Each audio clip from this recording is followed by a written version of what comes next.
What's good with y'all? We are back with another episode of Wrestling with Xotics. And today we're going to be talking about NXT Vengeance. And man, this was a great fucking pay-per-view.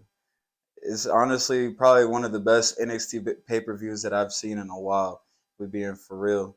They started off with Dijak versus Wes Lee for the North American Championship. This was a great fucking way to start off Vengeance. Wes Lee, you could just see the experience radiating off of Wesley the entire time in this match. He had an answer for everything that Dijak had to throw at him, and one of the coolest parts was seeing him German suplex Dijak. Bro, did you know Wesley is 5'10" and Dijak is 6'7"? Bro, to be able to German suplex someone of that size is fucking insane, bro. So, yeah, Wes put on a great performance in this match, and let me not leave out Dijak. Even though that he didn't win this match, he still put up a great performance and was a legible competitor for Wesley. What'd you think about this match? This is a great way for me to start off the show, honestly. Me not being a huge NXT fan, this was a good way for me to get into the action without having to decompress a lot of what's going on in NXT. So I was able to digest this match and the storyline between Wesley and Dijak. It was a classic story of David versus Goliath, and I felt though Wesley at first wasn't playing to his strengths. He was trying to actually do a test of strength with Dijak and trying to show him like, okay, I'm a little man, but I can still handle my own and shit like that. And I just felt like he came across like too hasty at first, but then when things kind of slowed down because Dijak had the pace and how he wanted it, Wes sped it up like that, and he was not able to keep up with him. No, he wasn't, bro. And I also got to highlight how Wes just got that finesse in his wrestling, bro. He really finessed the hell out of Dijak. He floats around in the ring.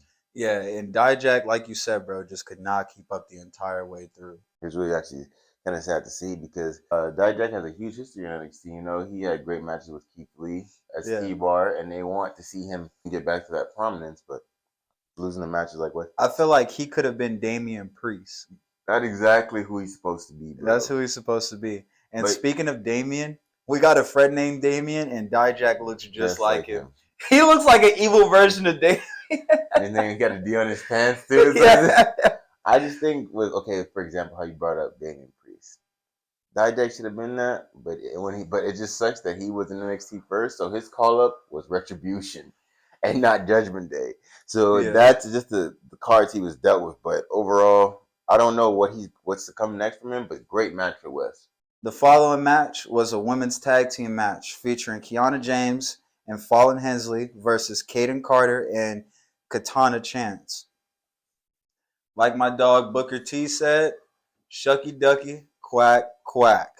I was not expecting the outcome of this match. I thought for sure the champs would have retained their belts, but Kiana and Fallon ended up finessing them and pulling out probably one of the biggest upset of this year. I couldn't hate on how they won, bro. I looked at that as brilliant wrestling. The wherewithal and the positioning to know that, the ref is right there. I'm right here. He ain't really looking. I can grab the foot real quick and pull off this win. You know what I'm saying? That was smart. And if they didn't do that, we would have been sitting here talking about how, we knew the champs was going to retain and all this other shit. You know what I'm saying? We probably would have been hating on them a little bit. Like, they probably shouldn't have even win against the champs. So, shout out to them for that. I completely agree, bro. They did show a lot of in-ring awareness by how they did win this match. Personally, though, I'm not a fan of either one of these tag teams, and I felt like neither am I. I felt like this match was kind of like, I wouldn't say it was the best match, but on the card itself, it was placed right, and it was an enjoyable match as an outside perspective. Like I say, I wasn't like a wrestling savant or like paid attention or liked wrestling a lot. Just watching random, just flipping channels or flipping peacocks. Like I pay for this. Yeah. I'd watch it, you know what I'm saying? Yeah, they definitely put on a good match, you know what I'm saying? Yeah, it wasn't like our normal star-studded tag team matchup, but it was still a good match by these women. Yeah, and I think this is a good way for these women to build their careers because I don't really see the former tag team champions really having not a illustrious WWE run. So this is their illustrious WWE run in NXT. Yeah. You can't take that away from you. You might somewhere down the line get a pity Hall of Fame for being a cool tag team in this NXT. Maybe. NXT in Hall of Fame. NXT Hall of Fame. Yeah. Right. Yeah. But that would lead us to someone who I could see being definitely in the regular Hall of Fame at the end of his career. Who, Apollo? Are you crazy? No, No, this is Carmelo. This is Carmelo Hayes. A jump shot. Because I'm like, that shit look broke. I'm not gonna lie. Look broke. When I seen him and Apollo doing that shit, I was like, y'all shots look like that should be off. Because you got one hand down here and the shooting hand is all the way up here. It's supposed to be like that type of shit. I was like, how your hand down here? You up here with it? When he do that shit, he remind me of Monica from Love and Basketball. Superstar. They reminded me of MVP when they was doing that shit. Yeah, they did, but I was like, but MVP shit was cooler, yeah. Boy, they creep up on it too. Yeah. Hit the feet with it. Yeah, bro. I was doing the gritty before everybody else. Low key. He's like, boy, and then drop that shit. But I digress. I really feel like this is two young black talents that have amazing skill sets, but only one could win. And there's only one I really see the prominent future, and it sucks because I don't like putting two black people against each other. But like, what are you gonna do? Like, it's like that's what's happening here. That's what we got to do. And I just feel like Carmelo has everything Apollo's missing. Because I feel like Apollo kind of like everything. I feel like Apollo kind of like he gained the ability to talk because he's seen how far behind he was on the main roster, and he had to develop that. Bro, even when he talks nowadays, though, he don't be saying shit. It's not. And you don't believe him. He still just feels good. Like, yes, I just said something on the microphone. Didn't stutter. Didn't do nothing. Yeah, it came out clear. But I didn't. I mean, I had a huge message, but you can't tell me you didn't understand me. You didn't feel what I said. Yeah, and he's like, bro, nobody and it's like, bro, nobody really cares about what you're saying. It's a mind fuck too, because it's like, I understood you. I understood your message, and I feel you, but I don't give a fuck. And number two, we don't believe you. You don't win. You don't win. When it really matters. Never, bro. You were showing the highlights of him winning the Intercontinental title out of WrestleMania, bro, and I really was like, you won that there? Right, bro. None of the main roster belts that he's won has been memorable. They don't feel special. Don't feel special at all. It felt like this is something that WWE was doing to get them by. And I can tell you this, just the comparison to Carmelo, right? He hasn't touched the main roster yet, but every title that he's won in NXT, I know, and I'm not someone who watches him consistently, but I read up about him because he's a very interesting wrestler. His character has me confirmed. Who is this nigga with the braids and the man bun? And right, looking like Lil Bow Wow. He's shitting on everybody. He's looking like Lil Bow Wow, and he's shitting on everybody. That's why I'm like, cocky motherfucker, how you doing it? Yeah. And it's like, he kind of has that character. You want to see some cracks. You want to see something, but he's like, bro, at the beginning when I was watching him, I was like, he's not going to be good, bro. He's just going to be a flash in the pan. He's not going to. I had all this shit already, made up about him. But as I'm watching him over time, bro, he's showing me why they had so much faith in him. He's such a phenomenal ass wrestler, bro, and I thought he would have been won back that North American Championship by now. But I'm happy he hasn't, because it's time to move on to bigger and better, and that's the NXT Championship. And that's what Carmelo Hayes should really be focused on. I completely agree with you. He overall dominated Apollo in this match, and yes, 2 falls to none. And this is just crazy coming from Apollo's supposed to be a vet at this point. Yeah, that's why he came to the NXT, so he can reclaim this thing that's in his ear whispering, the NXT Championship, the NXT Championship. That's the only championship you can get, because you're not taking it away from Roman, Seth, Bobby, none of them niggas. You can't win no title on the main roster right now. It's not looking good for you. No. They're in a ratings war right now, and you do not equal ratings. So. No, and you could be a hybrid Bobby Lashley, but you're just not. You don't have that vicious streak. You don't have that believable vicious streak that's not going to be justified by pussy ass actions. Yeah, that is why we do not support you. Because when you were a heel and being African and all that shit, that shit was whack, that was bro. Unjustifiable, and it was just stupid ass shit you were saying, and then trying to say, "This is for my land, for my pride.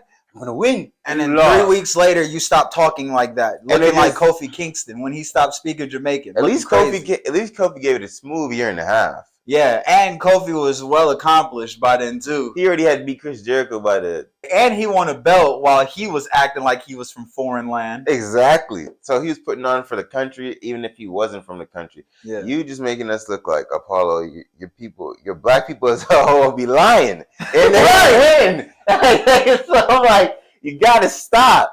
Carmelo's a good representation. That's how we gotta push it to the stars. We need him. I can see him beating Bron. Because overall, 100%, he has everything. Like I said, he has the technical move facet. He has the high flying ability. That's why he's able to be put in spots and matches with Ricochet. He can talk on the mic. Exactly. So it's like it's not like a far fetched thing where I gotta be like, yeah, they wrote that, or he only said that because he can't say that. Like, you know what I'm saying? He's generally putting himself across the screen. Yeah. And I believe him. Everything that he says and does, legible. 100%. I'm like, yeah, I could believe that. I could see that. Or I know Carmelo Hayes is known for winning, so I could see that. And this is somebody who's lost in the past. So this is WWE. I want you guys to really focus in. Even if it was him having a lot of instrumental factor in his character, whatever y'all did with him, translate that to all the new people that you see. Oh, we want to put champions. We want to put him on the billboards. We want to put him on the semi truck. Because he draws a lot of money. He does a lot of entertainment factor. Yeah. Eyes on him no matter what. Yeah, bro. Like you was saying, though, I couldn't believe that Carmelo really swept this man. And in the fashion that he did it. Yeah, he had a little outside interference help. But at the same time, all the outside interference really did, which was Trick. Having a name like Trick is crazy. Anyway, he took off the turnbuckle pad, right? Carmelo Hayes ran into it first. So it was kind of like the interference from outside backfired. Yeah, it was equal, you feel me? So the fact that Carmelo Hayes got 2 legible wins over Apollo Cruz, a veteran, is kind of insane. And the fact that he was able to make him tap out in the first victory was even crazier. And not only that, but he made him tap out to a crossface. I haven't seen someone tap out to a crossface, a legit crossface, since Chris. That was crazy for me to see, man. But if we being honest, bro, I knew off the rip Apollo was going to lose this match when he came out with those red contacts. I was like, what are you doing? Who are you trying to be? What did you come to NXT for, bro? Blood Diamond. No, bro. Like, that was not it, man. Overall, bro, my main takeaway from this match was this was just an impressive ass performance from Carmelo Hayes, if we're being honest. Personally, I thought going back to NXT would be good for Apollo. He would win that NXT championship. WWE would build him back up to make him worthy of being back on the main roster again. But he's been getting shitted on ever since he walked in NXT's doors, just like he was on the main rosters. And at this point, I'm thinking that it's time for him to pack that shit up and just go somewhere else, bro. And it doesn't have to be AEW. I feel like they'll treat him better in TNA. Like, they, you know what I'm saying? They steadily hiring old WWE talent.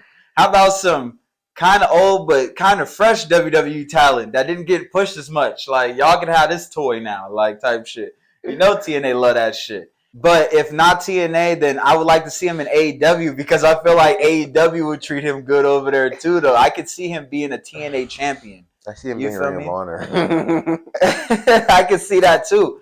I can see him going anywhere but WWE and they treating him better than what he's being treated. No respect for you in WWE, sir. I'm sorry. You should just officiate. Be official, Apollo. Do some backflips in the referee shirt. I bet you get Apollo merch then. Some cool Apollo merch. Apollo really fucking up because he low-key got a cool ass name. He just gotta change his demeanor. His demeanor. Yeah, exactly. He's gotta change that shit, bro. He's gotta come out with some new level aggression. He's gotta come out maybe even on some boxer kind of shit. Like, you know, be quick with your hands and shit like that. Do quick submissions and just beat the hell out of people. Go out the way to really brutalize people in the match. Get that Bobby Lashley 06 swag. Like, that's how you should be feeling every time you come to the ring. Remember when I talked about him not having that type of aggression that leads us to believe his character earlier? That's what I was referring to in my head. Like, I was thinking about Bobby Lashley. But the thing is, Bobby is believable because Bobby never had to speak too much. Bobby wasn't oversaturated to us. Yeah. They put a microphone in Apollo's hands too much and too early. So I already heard you speak. I know your demeanor fully, and so I know that you had to switch your demeanor. So it's like you're kind of fucked already. You can't really do too much unless you just start winning, and they don't have you as a winner because you oversaturated. So he is right. It's time for you to go. Speaking of people, it's time for them to go. This brings us to my next match on this good card. It's time for the New Day to leave, you know, man. But the match we had was the NXT Tag Team Championship. It was a fatal four between the New Day, Pretty Deadly, Gallus, and I'm not too sure on the next person, but who was that, bro? It was Chase U. Chase U. Andre Chase and Duke Hudson. Andre Chase and Duke Hudson. Okay. Now you see why I'm not familiar with those names, because that was a whole Dukes of Hazzard episode. I wasn't trying to detain.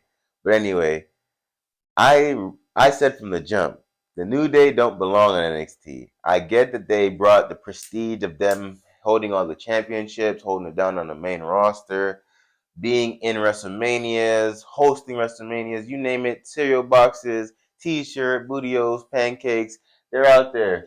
They're in there like booty here, bro. They're everywhere, you know what I'm saying? But literally, I just feel like they didn't need to be here. And in this match, I was looking, honestly, bro, because I said this before, I was watching this match to see them. Yeah, shut up. You know why Jerry was on our side, or you think you need to be here? We're going to show. But honestly, they started off this match, and once they were tagged out, these motherfuckers damn near disappeared. There was no real, like, sequences. I was looking for some high impact or some, like, real, show these little niggas why they're not. I thought they was really going to take over, bro. That was kind of like, now that I think about it, that was a sign that they weren't going to win this match. Yeah. So, and I was watching that. And then when I finally seen, because I seen him come through towards the end, RIP game, I seen, Kofi did his little free fall. And I said, is he going to, and right before he jumped, I thought to myself, is he going to hit this shit cool? Because main roster niggas, they catch him. Yeah. So I'm like, nah, that's NXT. They almost let his ass go. No, exactly. I was like, but I was thinking they were just going to hit and they're going to fall, like pinballs. Yeah. But nah, bro, they caught his ass. And then they hit him with their finisher. Yeah. Then, that was crazy. That was a crazy ass maneuver, bro. Then they hit him with this finisher on the outside on the barely editing padding. Then it goes from that to Xavier. I'm thinking, okay, Xavier's like cleaning up crew. He's going to handle that shit. He does not handle that shit. He takes a pin. And bro, the way this happened had me thinking, oh, this is an elimination match. This is no way. I swear, I was like, oh fuck, maybe I didn't hear that at the beginning of the match. This is a 4-way elimination. That's cool. No, the match was fucking over. And these weird motherfuckers in neon green literally look like a watered down Viking Raiders won the match. And they didn't really have too much imprint on this match. They didn't have no showing. They didn't show me shit. If anything, Chase U showed me more. Yeah. And Pretty Deadly. Yeah, the team that showed me the fucking absolute least beat a former multi-time main roster tag team champions. Yeah, that was insane. They just lost. Keep in mind, they knew they just lost their record of 483 days as tag team champions. Also, Kofi Kingston is a 15-time World Tag Team Champion. It is old, right. And he's a former world champion. Even though he didn't take the pin, this looks atrocious for New Day to be the way. Yeah, they're the ones to take the pin. I would have rather have seen Chase U or Pretty Deadly take the pin other than them. Because who are they? Who are they? Literally. Gallus, I was literally dumbfounded. I was like, see, this is why I knew it was fishy behavior that they were on this roster, bro. And I got what you were saying, but I knew the reason why the New Day is a sticky situation is because we love to see them because we're pro-black and they're successful black talents, right? But the WWE likes to stack up accomplishments on black talent so they can hold them in a sense. Like, just look at how they do Bobby Lashley with Brock Lesnar, and just look at how they did this with the New Day. Better instinct is how they do Bobby Lashley with Austin Theory. Look how they do Bobby. Yes, that was actually way better. Because I was thinking, I was like, Bobby didn't really amount to the MMA level that Brock did, so he could get away with that. But Bobby's 100 times over Austin Theory. Yeah. And just look at how they're making it like it's a real competitive battle just so they can put Theory on some type of pedestal. Yeah. Which I don't understand why, bro. So this is exactly why. So now Gallus is going to be able, let's say because I don't even think they're able to cut promos like that, bro. No. So if they get or they get a manager to talk for them, or they able to start cutting promos like, we beat the New Day. We beat the former World Tag Team Champions 483 days. So that just let you know where we're headed. Or they start to be able to say shit like that. The New Day just have to be like, yeah, we lost to these run-of-the-mill NXT working the project tag teams. I got a feeling that the New Day aren't going to spin back for that title either. Exactly. So this is just a one, like, that's atrocious, bro. They didn't need this on their Hall of Fame careers, bro. Kofi and Xavier, you guys got to be less cordial with taking these pins and saying yes to being company guys, because I feel you guys are above this stuff. And people like Triple H, Randy Orton, John Cena, anybody else that's a high magnitude, gets a lot of tickets, dollars to WWE, can say no to this shit, and you guys should be able to feel confident to say no to this. You guys didn't need to lose to them. I feel like it's a waste of time. I didn't have a major problem with the New Day going back to NXT and winning the NXT championships. Not at all, because I understand what NXT is trying to do with their company. They're trying to get it to main roster status, trying to give it that eligibility. And on top of that, it was another accolade for the New Day to have. Now, check this out. If Kofi Kingston went back to NXT by himself and was going for the NXT championship, that would be a travesty to see. But the simple fact that these are just another tag team belts in the company, I didn't see a problem with them going back and getting them and adding that to their accolade. Yeah, we held every belt in WWE, every tag belt at least. That's not bad. Nobody was saying shit when Team 3D was doing it. Team 3D had 5 belts at one time, bro. Each, both of them, was walking around with 10 titles. Yeah, we won all of this. And nobody said it they was diminishing or overdoing it or nothing. They said that they were the best tag team in the world. And that's what the New Day set out to do. And they pretty much proved that by winning the NXT Tag Team Championships. And on top of that, they made those belts cooler to compete for. I can see that aspect. Which is why this is such a big ass win for the Gallows. Okay, you just beat 2 former World Tag Team Champions. Like, y'all gotta be something. Y'all gotta be legit. You know what I'm saying? So I don't look at the New Day's run in NXT so negatively. But the only thing, like I said, I really didn't like was that they lost to the Gallows. Because it's like we don't really know who they are. And they don't have that type of star quality that we're looking for in champions or like to see in our wrestlers. You know what I'm saying? It would have been more understandable for Pretty Deadly to win this match, or for Chase U, because Chase U has been getting major pull in NXT. Bro, the crowd is on point with all of his chants and everything. Every time he was stomping the nigga, they was C-H-A. They was on point with it. So I'm like, yo, I thought if the New Day was gonna lose this, they would at least win this match. So that was the only thing I didn't like. But overall, as far as a wrestling match goes, this was a cool wrestling match to see. It wasn't all that, but it was still cool to see. Yeah. The next match was a triple threat match for the Women's NXT Championship, featuring Jane, Gigi, and Roxanne Perez. Jane and Gigi also make up the tag team faction of Toxic Attraction.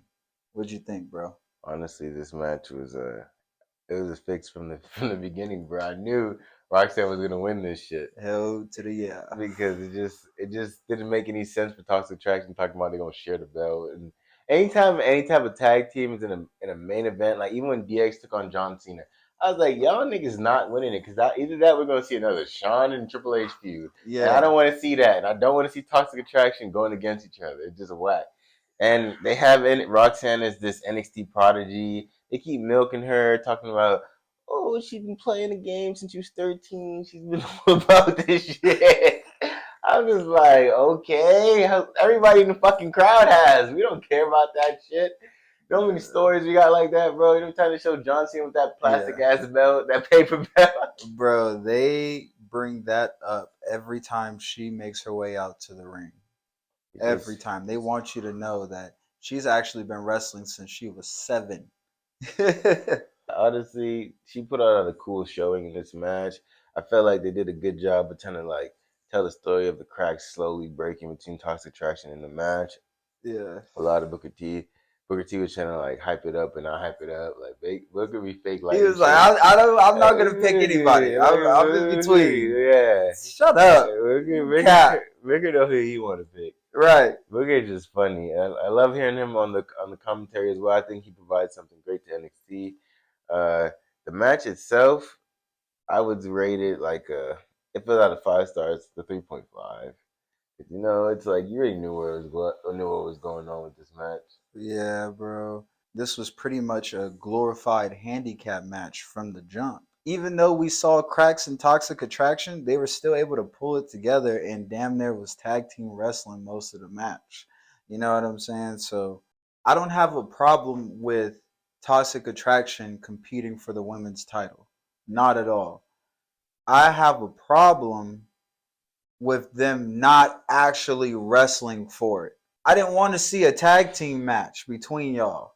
Like, I wanted to see you guys actually beat the hell out of each other and be like, bitch, I'm tired of you. I'm getting this title. I wanted to see that type of time, and I don't feel like we got that. And at the same time, I don't feel like this match was providing them with their fair shake because we kind of knew that WWE was just using them to build up Roxanne. I mean, look what you just mentioned about John Cena. That's one of the reasons why John Cena is so great, beating Triple H and Shawn Michaels in the same fucking match. You know what I'm saying? And look at Toxic Attraction. 2 former World Women's Tag Team Champions. What better other story to tell?